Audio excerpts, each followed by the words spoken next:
Hey, y'all. There's something we're going to have to all start thinking about. There are going to be elections coming. Or we think there are going to be elections anyway. We hope. I don't know what's going to be the results of those elections. Who knows? I personally don't really see any way that the Trump administration can prevent elections, as I've heard many people express fears about. Anything's possible, but it seems pretty improbable. Now, what happens after the elections, what happens as to whether or not they are honored might be a different story. But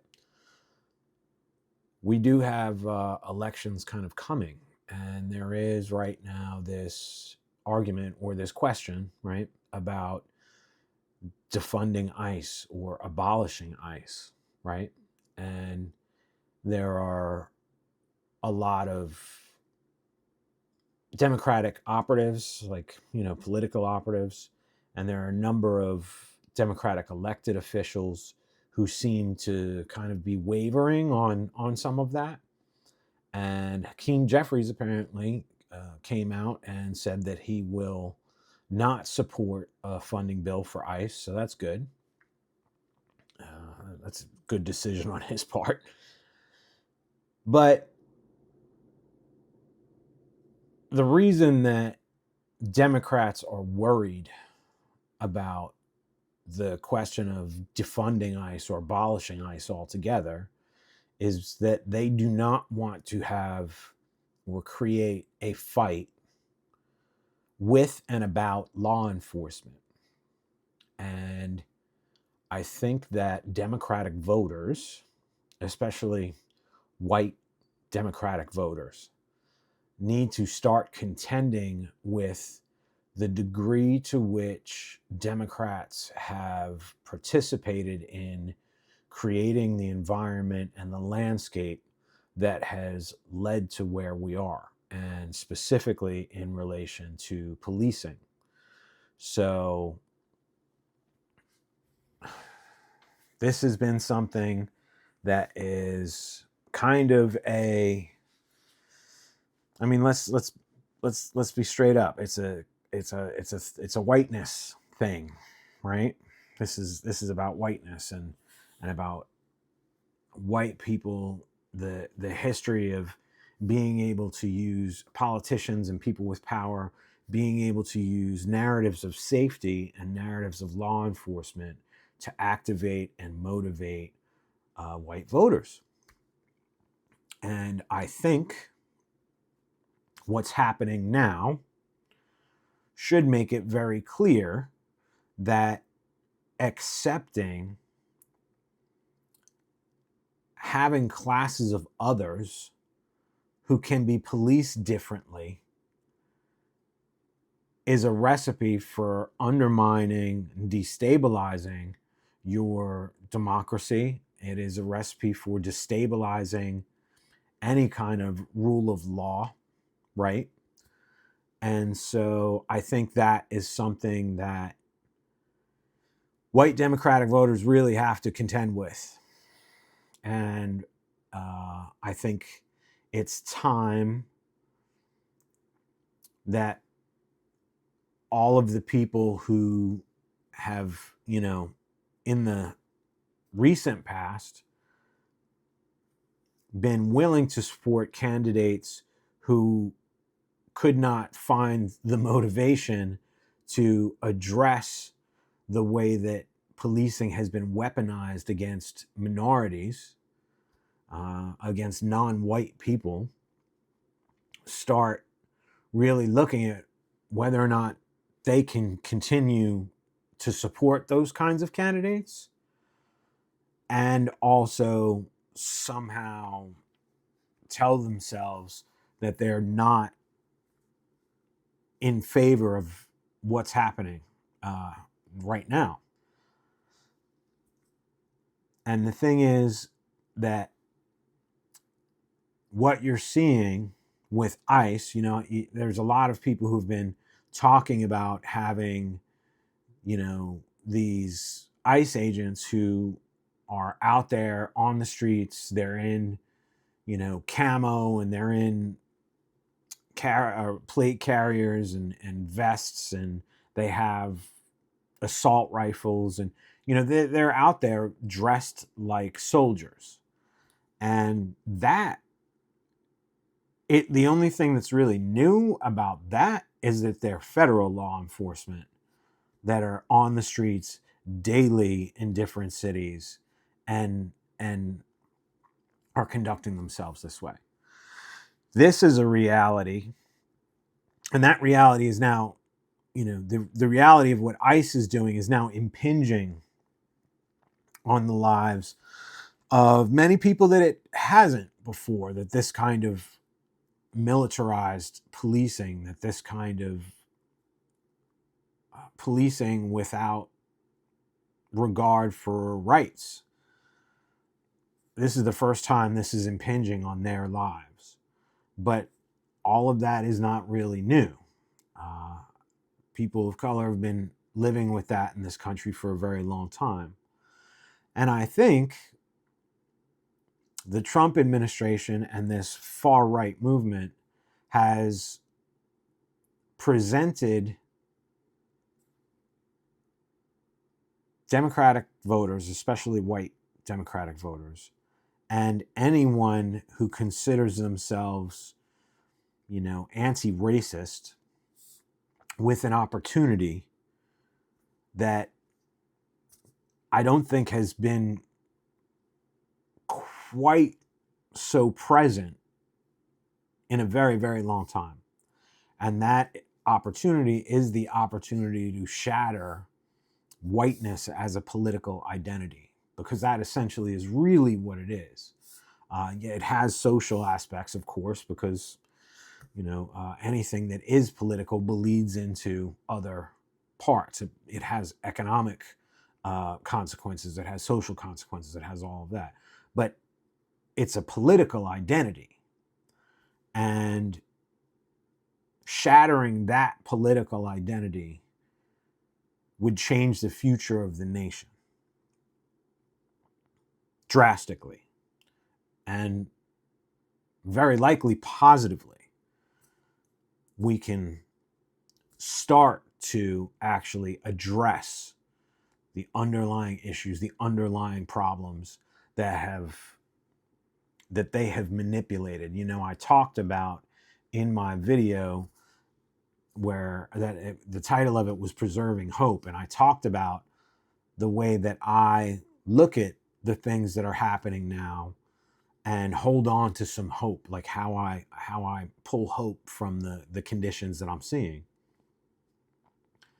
And one of those is being able to see the opportunities that the present presents us with. And one of the things we can see is that the far right has exploited vulnerabilities in our society, in our political institutions, in democracy itself. And if we can identify what those vulnerabilities are, we can deal with them, right? You can fix that, right? That's a thing you can fix. So we have that opportunity right now. But what we're going to have to do in order to do that is that voters, even people who are non-voters, right? Anybody who is not down with the fascist movement that is happening now, with the authoritarian grab for power that's going on in the White House and the executive branch of the government, if you're not down with those, you have an opportunity right now to participate in breaking that political identity of whiteness. And doing that, to do that, we have to agree that nobody is going to get left out. And now that includes trans people. And now you might say, like, what do trans people have to do with whiteness? And it is what that is creating another container for an other, right? It's creating another class, another category of other. And as long as we keep creating those categories of other, they are going to be able to keep exploiting that. So we have to really pull together. Like, that is what solidarity actually means, is that we start to understand the difference between us and power. Okay? And so there is an opportunity, but it is going to mean that we are going to have to require anybody who asks for the responsibility, for the power to represent us. They have to recognize that, yes? They have to recognize the difference between rights and privileges, right? That rights are inviolable. Privileges are something that power can take away at whim. Those are different things, right?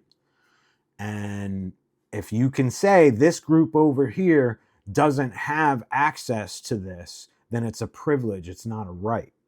Do you understand? And so it's going to be incumbent on everybody who is not into the fascist movement, everybody who's not into the power grab that's going on in the White House, to hold on to that. If we want to be able to remove those vulnerabilities, be able to start dealing with the actual problem that they have been exploiting to get where they are.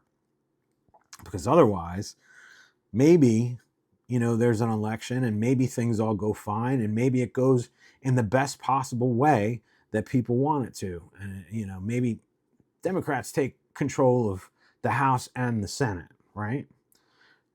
But 10 years from now, we're going to be right back here because they're still going to have those vulnerabilities to exploit and they're going to keep exploiting them.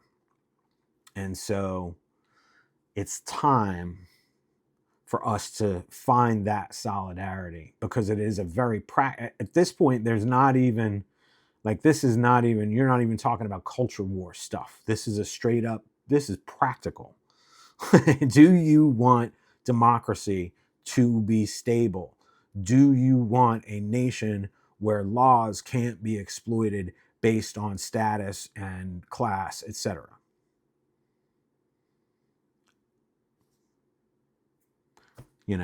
And so that's just kind of what I wanted to say, because I'm seeing all of this about defunding or about abolishing ICE, and I don't I don't really understand how you keep an agency that is so far afield from what its stated directive was into, and not just so far afield, but so far into just trampling rights and law and all of that. I don't really understand how you make an argument to keep that. So, I mean, that's just how I feel. But, on a very practical basis, like, you're going to need Democratic voters, especially white Democratic voters. You're going to need to understand that you were vulnerable to those arguments about crime, safety, and all of those things. And you're going to need to hold the line and not let them convince you that you can leave anybody else behind because they are not white, or because they are not straight, or because they are not cis, or whatever. Like, you're going to need to actually practice real solidarity if you want to get out of this. And who knows? We're going to find out, I guess, aren't we? But that's all I really had to say. I hope you all had a good day. and just keep keeping on. Fight the good fight.